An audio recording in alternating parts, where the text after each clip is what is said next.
client side, we're using JavaScript, HTML, and CSS, kind of all the traditional stuff. We are using a lot of libraries that multiply productivity. So we're using jQuery, which comes with a whole lot of functionality, which is jQuery is a JavaScript library. We're using D3, which is a data visualization library, which allows us to make charts and show cool iris-shaped graphics and those kind of things. We're using Font Awesome. We're using Angular, which is a way to tie client-side data with server-side data so that it kind of is a little cleaner and just easier. On the server side, we're using PHP as our foundation, but on top of PHP, we're using a framework called Laravel, which handles all the databasing and stuff. So you had mentioned before we started videoing, SQL. You don't have to know SQL to use the platform because Laravel creates an abstraction layer between the SQL.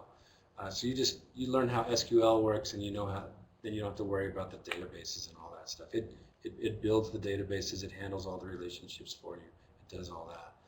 And then on top of Laravel, we're using October CMS, which is a content management system that allows us to build web pages very, very quickly, just using this drag and drop interfaces. If there's advanced functionality that we want to add, there's just a palette of components or widgets off to the side. So if you want a leaderboard, you just drag it into the HTML, it puts a little tag there, and when the page loads, there's a leaderboard there.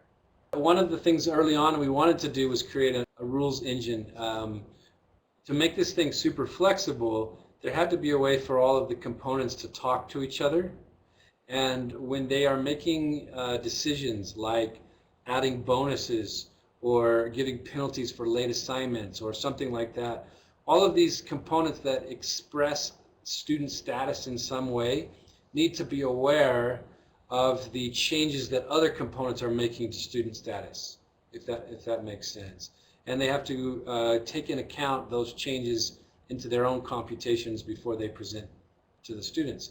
Well, my original idea was to use a rules engine, and we found a library rules engine, a PHP rules engine library. The idea was we were going to create this library of rules that each component could say, well, what course am I in?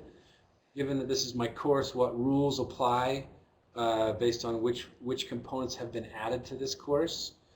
And then they could all sort of share this knowledge. The world I dream of is where Delphinium plays nicely with any programmer. If you wanted to add, say, a growing tree animation that dropped leaves as students performed badly or something, you could.